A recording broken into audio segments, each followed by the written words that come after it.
Welcome to the first programme in the series in which I'm going to talk to you about some of my favourite operas that I've conducted.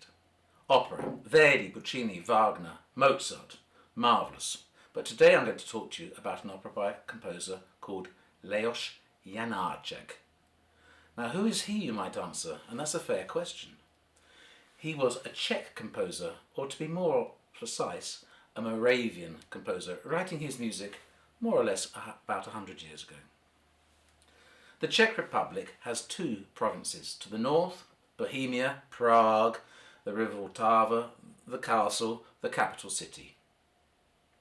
To the south is Moravia, with its own capital, Brno, a very nice town in fact, which during Janacek's lifetime was often occupied by the Germans, who renamed the town Brunn. The reason I chose this opera, called The Cunning Little Vixen, is because it started its life exactly 100 years ago now, between April and June 1920, appeared in the national newspaper called Lidové noviny, which I have a copy of here, a series of illustrated stories about the life of a young fox, a vixen. They were written by one of the editors of the newspaper, Rudolf Tesnolidek, with illustrations by Stanislav Lolek, and they appeared more or less every day in this daily newspaper throughout June, May and April. There were 51 instalments in total. Janacek, our composer, is famous for his love of nature. He used to take his notebook and his packed lunch and go out into the forest, listen to the birdsong, the dogs barking, the trees rustling, even a passing bus. I'm going to show you some of these things called speech rhythms, for which he's particularly known for. He would just write all these little sounds down in musical form. This one is a young girl saying, "I need to drink." The next one is, "Fresh water," a man trying to sell it on a train. "Fresh sausages," there's another one. And my favourite of all, of course, "Beer, beer." The other reason I chose this opera, The Cunning Little Vixen, is because it's a story about our world that we live in today. How humans and animals need to work alongside each other and learn to cohabit and look after the planet. And as we all know, that's terribly important at this time. So now I'm going to take you on a guided tour, scene by scene, of the opera, starting at the beginning.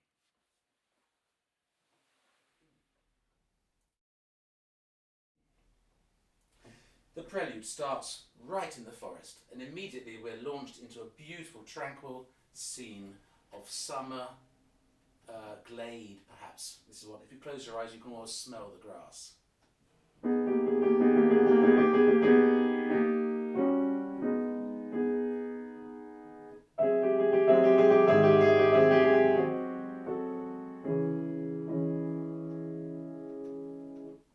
Very dreamy, and I'd like to be there myself. And at the same time as this happens, immediately we have our first hint of a bit of insect activity. Listen to this.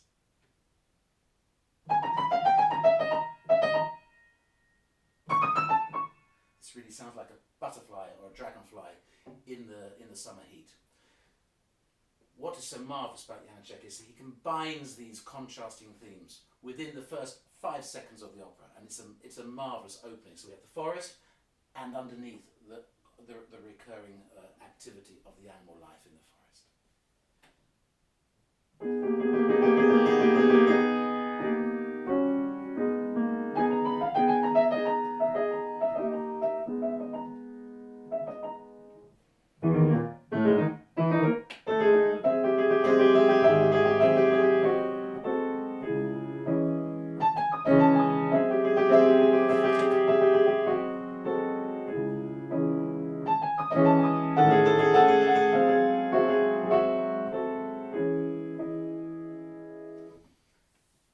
That's part of the prelude.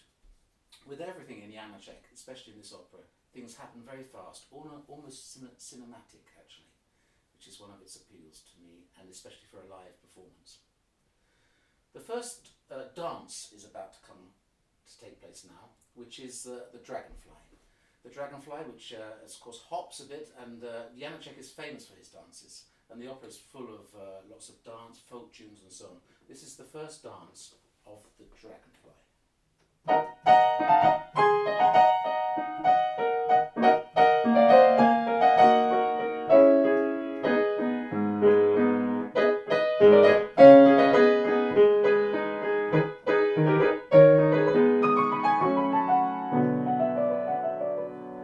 Hear how the music leaps up as the Dragonfly does her ballet. We are then introduced to the first human. It's the forester. He's the guardian of the forest. He's a middle-aged man, married, 2 young kids. He loves coming to the forest. Every day he's there with his pipe and little flask of rum or wine. He loves to escape the farmyard and his rather nagging wife. He's a bit lazy. He just likes to loll around, taking it easy, and this music, which characterises him, to me shows his complete at oneness with nature and his forest.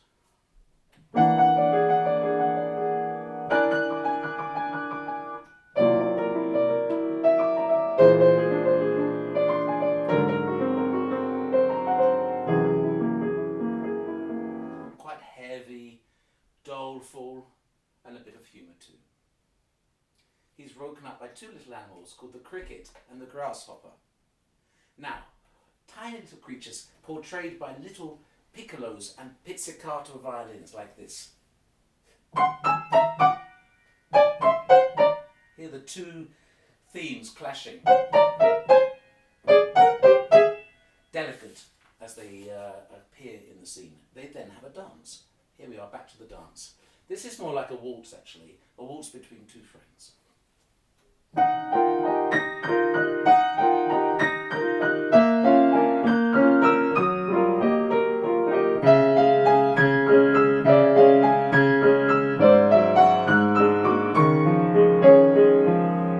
That's a lovely dance, isn't it? I like that. It's beautiful in the orchestra. Immediately onto the scene, you see how things come so fast and quick. Comes a small frog. A lovely little frog, only says one thing, brekete, all the time, just on one note, an E flat, like this. Brekete, brekete. 1, 2, 3, 4 times, just brekete. The frog's noise attracts the attention of our main character. The young fox. She's been abandoned in the forest and lost her way, rather. So, of course, she's rather timid. She hears the frog and says, "Mummy, what is it?" Like this. "Mummy, what is that?" Her music is rather intimate and delicate. A young girl finding her way in the forest.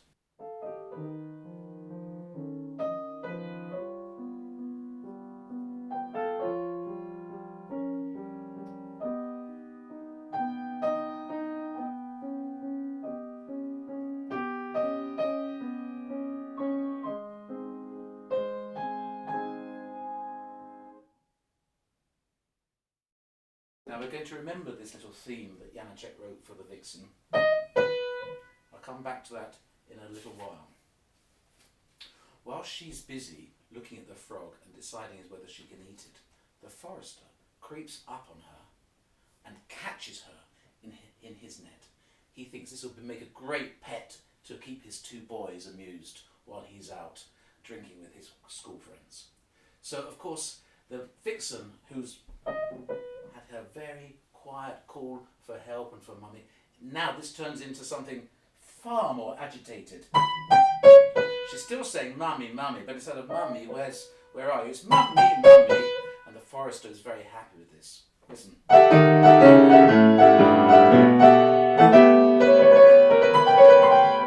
mummy, ha ha ha ha.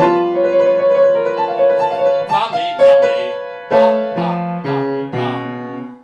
And he takes her home. That ends the first scene with a nice little postlude.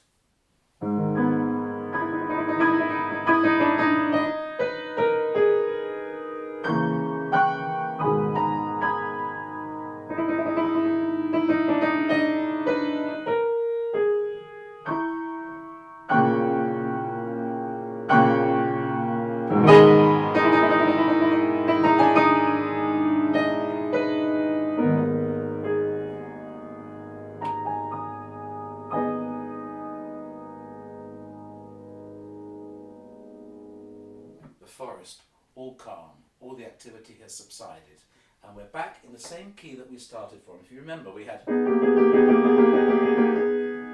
that's the first bar, and then the final bar, A flat minor, one of Janacek's favourite keys, and in fact he uses a lot of the minor keys later on in the opera. That's the end of the first scene. The second scene of the first act, we move straight to the farmyard. The forester has brought the Vixen home and he's tied her up. Now you remember her mummy or even her. Now this is an interval of a third. This changes to her having like a howling motive, and in fact, as we're about to find out, the animals and the humans will use the same sounds throughout this scene. We've got the forester, and we're going to meet his wife in a minute, and the two boys, and the dog. But first the Vixen, she's tied up, and now she goes, ow, ow, ow. So has been changed.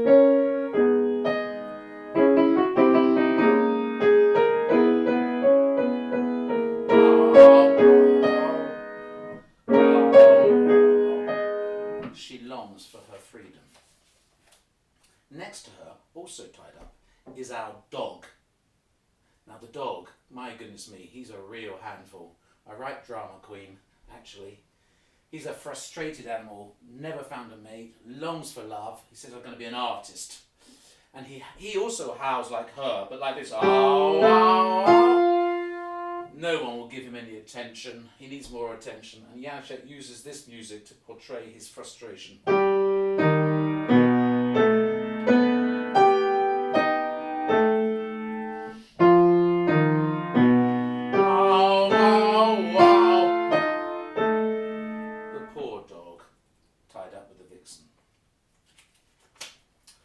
Then come the two boys. Of course, they're bored stiff, and now they've got a new toy. It's the Vixen, and she's tied up. So what can they do? They poke her with sticks. Look, there's a little fox here. What should we do? Let's poke her, see if she cries. She's not as stupid as she looks, perhaps. One of the boys gets a bit too close to her, and she bites his leg. And of course, what does he do? Scream and shout for Mummy to help him. You remember our Vixen's was, the boys is like this. Boo, boo, boo, boo. Everyone's going ooh, boo in this scene. Of course, Mother comes out, scolds the Vixen and the boy and takes them indoors. There follows a beautiful ballet. It's also like a dance really, where the Vixen, our fox, is in a dream world and she's transformed into a little girl. Janacek often uses the animals and the humans in parallel worlds, and it's one of the reasons I think this opera is rather important at the moment.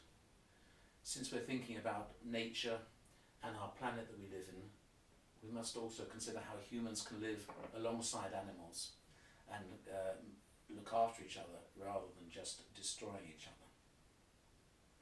This is a tiny bit of the ballet scene from the Vixen transformed into girl. It's a very romantic piece of orchestral writing.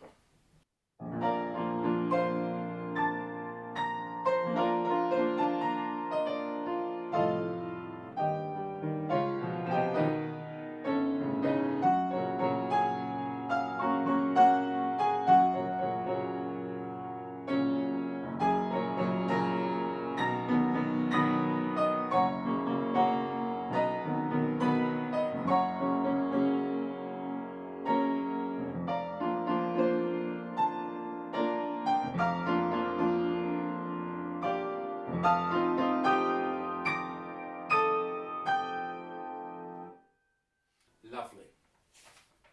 Next up are the chickens. Oh my goodness me. This makes quite a scene on the stage, I must tell you. It's always great fun to rehearse, and audiences love listening to this scene and watching the mayhem.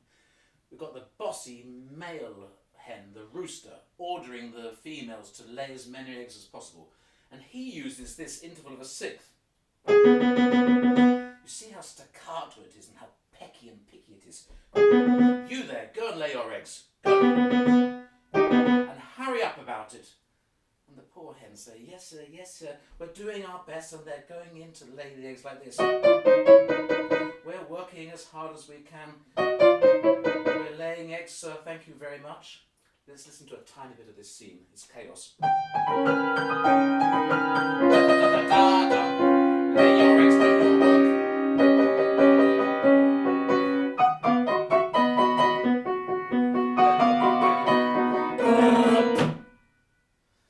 That always gets the great laugh in the theatre, I must say. So the hens lay their eggs and he's happy. But then he also thinks he's going to take a jolly good look at this vixen tied up. He gets a little too close though. She pretends to play dead. She manages to get the rope out from around her neck, and with one swift move she catches the rooster and bites his head off. Freed at last from her rope, she runs around the courtyard making absolute mayhem, killing all the chickens, feathers flying, screaming. Out comes the wife, of course, with her rolling pin from her kitchen, furious, and just like her son and the vixen and the dog, she always goes, oh, like this. Oh, you. She's never seen anything quite like it.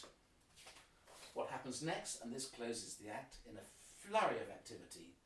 The vixen sees her opportunity of escape, and taking a few chickens with her, she leaps over the fence and is free at last, back into the forest. The act ends in a great flurry of orchestral activity. Farmer's wife chasing her husband, there's the dog, the kids, oh my goodness me.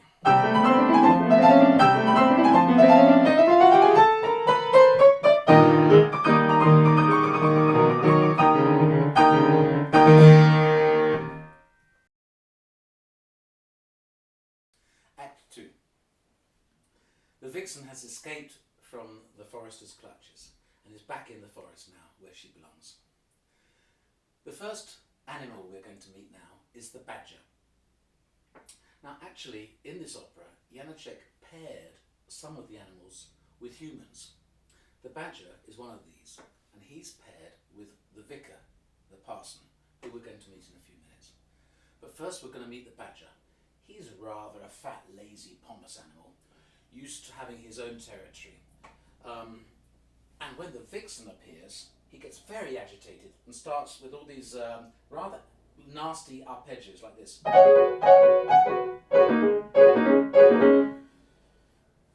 going to now play a little bit of the first scene when they meet each other, and you will see how he's woken up by her and gets rather angry about it.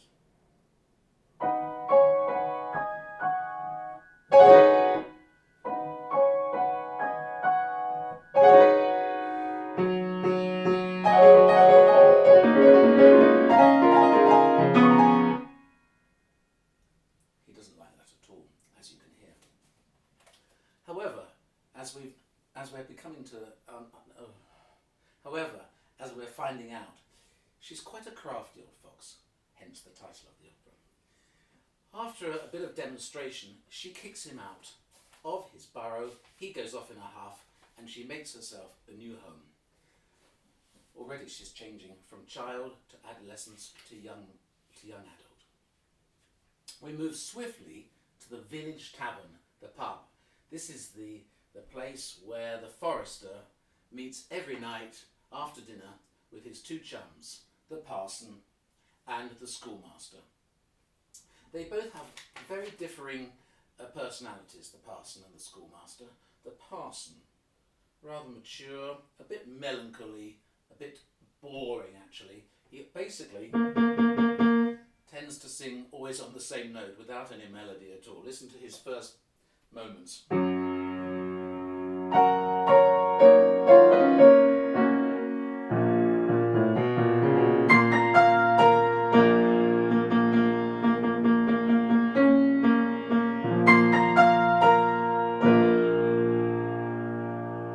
He's actually a bit of a bore, but they all tolerate him. Of course they have to. These three chums, they've been going to this pub for quite a long time now. Soon it's time for them to leave, and they set off in the wintry snow for their homes. The schoolmaster, however, is a bit tiddly. He's had one too many to drink. So, some of his music, I think, implies that he's a little bit cautious on the snow and lurching from side to side. Listen to this accompaniment in the orchestra.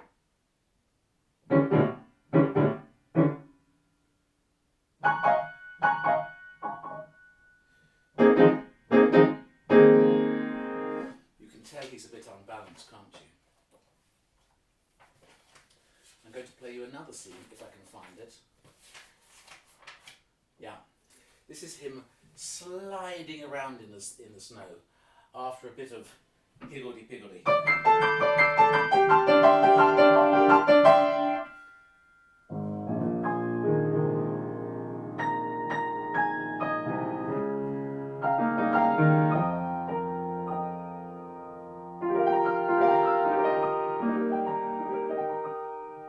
It's almost like he's sliding down the hillside, enjoying the moonlit night. Eventually, he finds his way home, and we're left with the parson, also struggling to get home in his rather more maudlin way. He gives us a bit of a soliloquy about his old girlfriend that he's missing, and he's also about to be transferred to a new parish because he's been a little bit naughty in the parish. His music is rather legato, I think.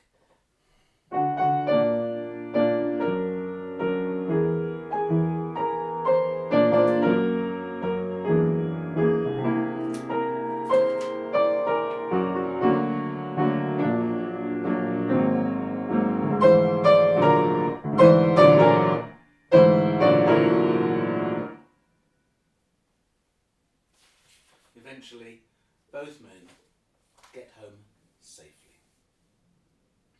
It's springtime now, and at daybreak, our Vixen is enjoying her new home, making it all neat and proper, when comes into view the first time she's seen a male fox. Now, of course, you can imagine how it is meeting the first time someone of the same species but the different sex. She's very nervous and not quite sure what to do, as her music shows.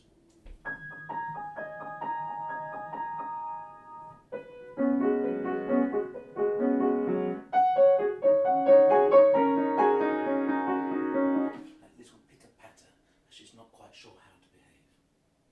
The fox himself is also very unsure how to behave, but they have a nice little dialogue, almost like two humans actually having their first courting and friendship. He even says to her things like, "Do you smoke?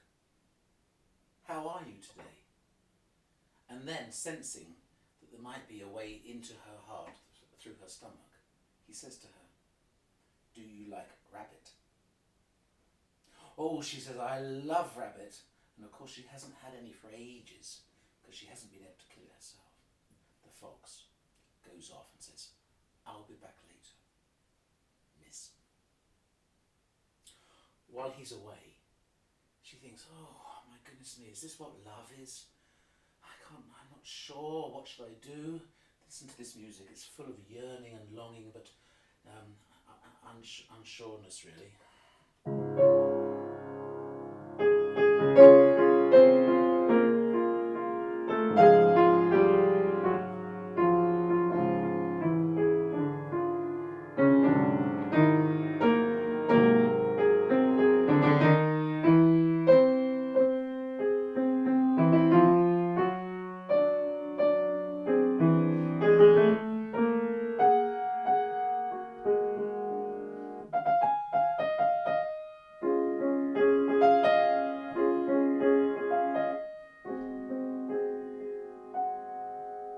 Beautiful, isn't it?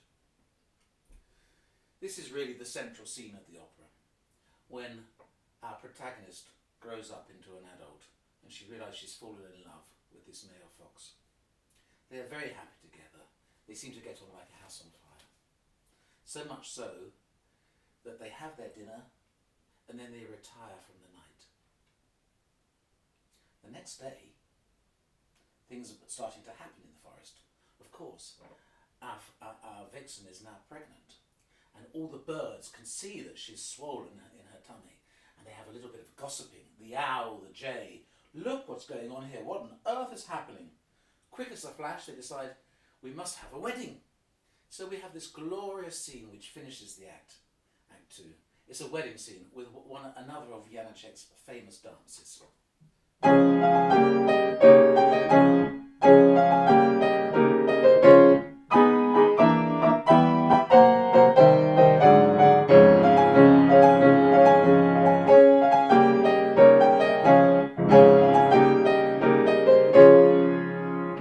And so ends Act 2, joyfully. As I said earlier, this opera is full of dance, fabulous dances, ballet, lots of movement. And I'm delighted to be joined by my star guest today, Stuart Hopps, with whom I've done this opera many times. Unfortunately, our efforts of a video link up have been dashed by the lockdown problems. But I've got Stuart orally here on this device here. So, hello Stuart, welcome to this programme. Thank you. Let's start by saying that, of course, you first came across the Vixen in 1980 when you did it at the Edinburgh Festival. Did you? That's correct. Did you have any idea then how long and how important this was going to be in your whole career, really? No, but I have done a very, very famous production of Animal Yes. at the Edinburgh Festival, and people had noticed the work, and of course it was about animals, Yes. and so I sort of had a reputation for being able to interpret the way animals move. Ah, well, that's exactly what I was going to ask you next, Stuart. I mean, of course, I've sat in countless rehearsals when you've been working with the singers. How is it to get a group of singers who are not perhaps used to this sort of work to move and be believable as a frog or a fox or a dog? And of course, they still have to sing at the same time, don't they? Yes, they do. Well, you see, opera is the most difficult of all the art forms. Yes. I don't care what people say about ballet and drama. Opera is the most difficult because people have to be able to act, they have to be good musicians, they have to be able to sing, and I'm afraid they have to be able to move. Yes. Now, these skills don't come easy, mate. But would you say you had some great successes with a whole range of women and men, particularly doing the title role, the women sopranos? Well, the women doing the fox and the vixen, yes. Yes, yes. And what about, how did you find it? Because I know you've done it with me, for example, in Britain, but you've also done it with me in Canada and Portugal. Are you telling people I've done it with you? Yes, I am, I suppose. Well, I shall deny that. I shall deny that. Yes. Anyway, all those places you did it with me and many others, how did you find getting on with a new group of children? Because, of course, children in this opera are very important, aren't they? And there's lots of them. The children are terribly important. Yes. And they need a lot of help and care. And, mostly the children were the least of the problems. That's very good. Sometimes there were conductors. Oh, yes. Who were difficult. I don't think I was in that bracket. I can mention a name. Maybe you shouldn't. Okay. Well, but the problem was that he took music too fast. Yes. And I said, my lord, if you take this music this quickly, the dragonflies can't populate. Right. You're taking it too fast. And did the noble yes. gentleman accede eventually? That's very good. Well, yes. He had to. Yes. He had to be put in his place by a humble choreographer. Well, that's terrific. Who knew the piece, who actually knew the piece better than him, because Yes. I'd done it before. Of course. Well, that's often the way, isn't it? And as we both know, it's a collaboration between director, conductor, choreographer, as well as the singers, which is probably why you and I got on so well in the times we've done it. And I'm sorry we're not doing a video call because I know you have a reputation for having lots of cushions in your house with the foxes. Is that correct? Yes. How How many? did you know that? How did you know? It's famous. How many? Have you been? I've been. Have you been here? How many foxes? How many fox cushions do you have in your house? I'm going to talk to them now. I've got. Oh, they're fabulous. 5. 5. How marvellous. And they've all got different expressions, and they're absolutely gorgeous. And do you have any particular funny story to leave us with? And it doesn't even have to be on the Vixen.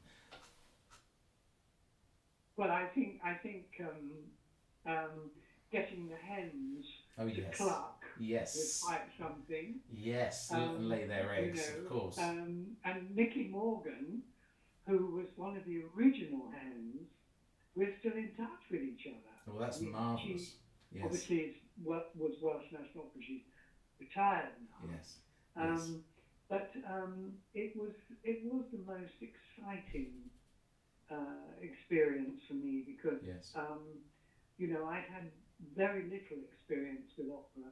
I had done A Village Romeo and Juliet, but for Opera North, but that didn't require a great deal of movement. No.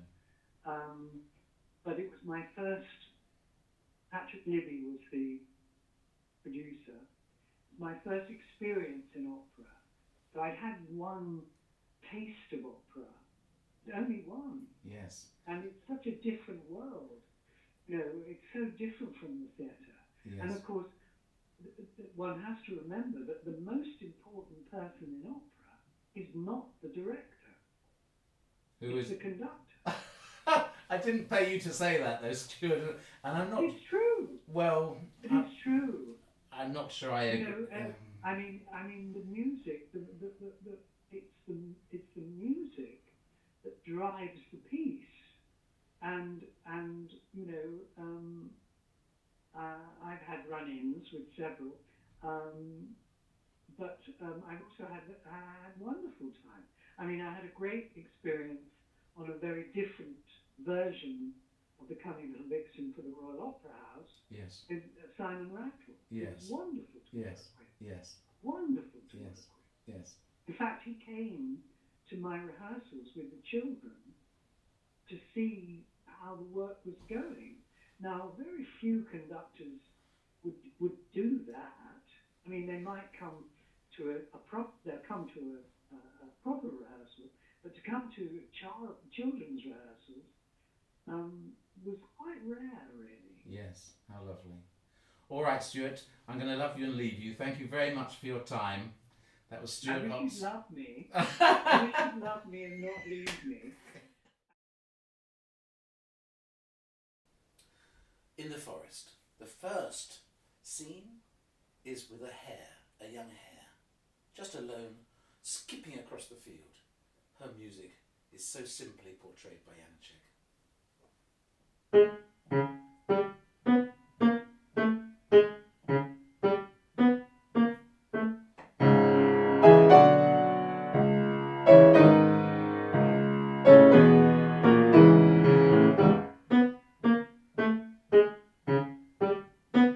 So this is the hare's music. And what do you think this one is?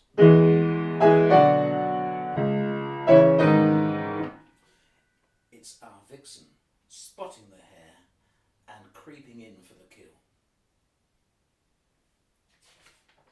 No sooner has this happened than we meet a new character. It's the poacher.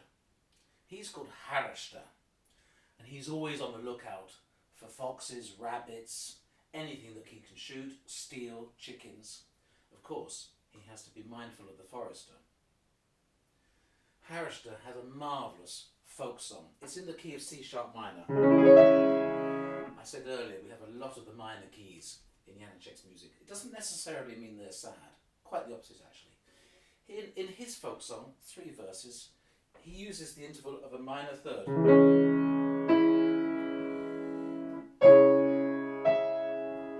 We had the same interval in a major form with the Vixen, and the thirds and the sixths form a lot of Janacek's style. Anyway, this particular third first of all starts in the orchestra and then transfers to his melody.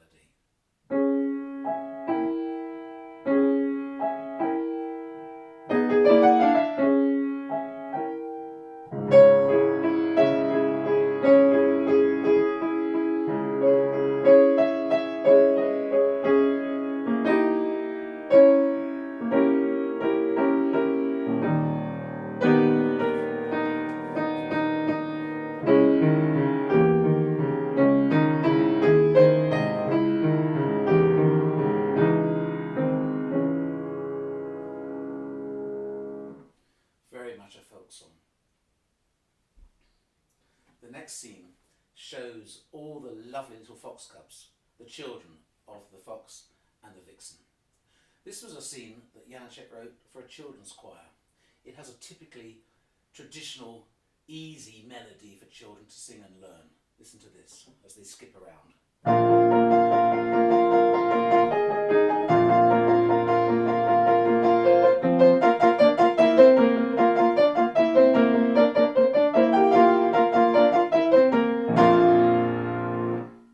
It's always a marvellous scene to see all the little children running around in their fox costumes. You remember I spoke to you about the original material for the opera, these illustrated snippets of story in the national newspaper. They really finished with the wedding scene, all happy and positive. Janacek took it a stage further. He didn't want this opera just to be a comedy. He also wanted it to have a reference to life.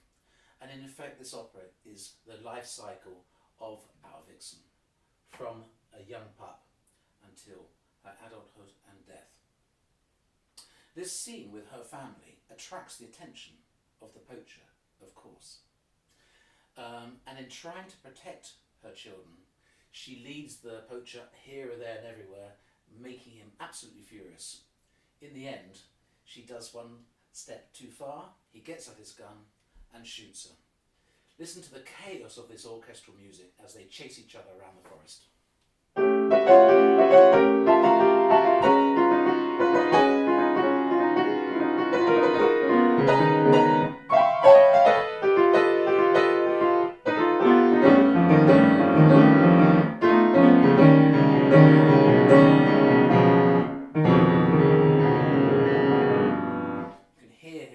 His anger, the poacher's anger in that nasty trill. Having shot her, there's a rather lovely postlude to the scene, beautifully written and rather poetic, I think.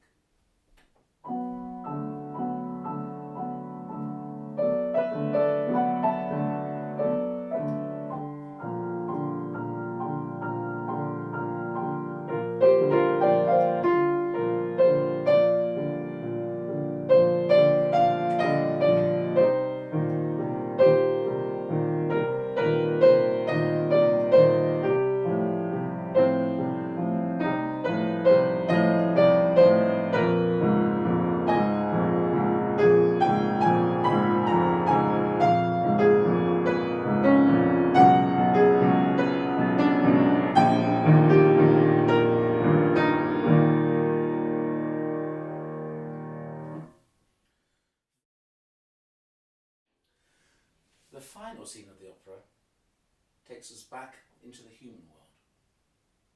We revisit the pub. You remember earlier on we had the forester with his two chums, the parson and the schoolmaster. Now they are considerably older, also approaching old age. The parson has been sent away, so there's an empty chair, and therefore silence pervades through the pub scene. Beautiful little melody here.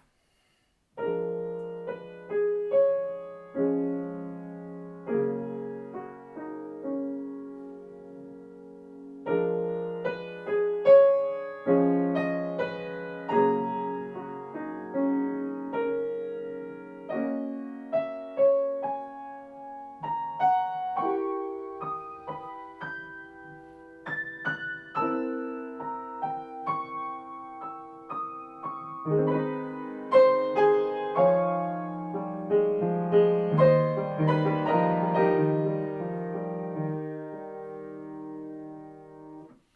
gives a feeling of peace and tranquility, but perhaps a bit of sadness and nostalgia too. One of my favourite moments in the opera is this tiny scene with the innkeeper's wife. She only has 2 phrases. She just mentions the she just mentions the parson and says she's had a letter from him. And in the letter he says, "I'm lonely." It's a beautiful few bars.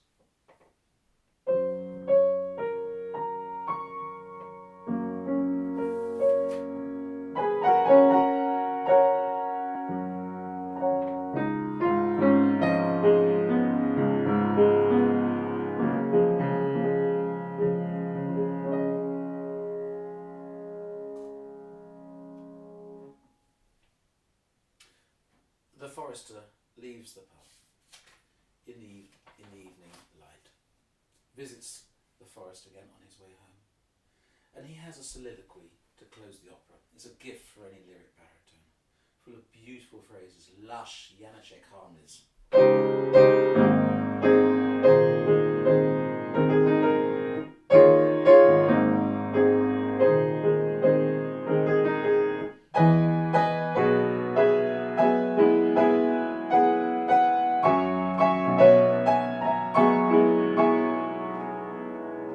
It's lovely to sing, and it's also marvellous to conduct and play. And as if making the whole story circular, in the middle of his soliloquy, he sees in the distance a small fox. And he laughs out loud and says, "Ah, look at you. You look just like your mother." And with that, the opera comes to its glorious close with this fantastic coda.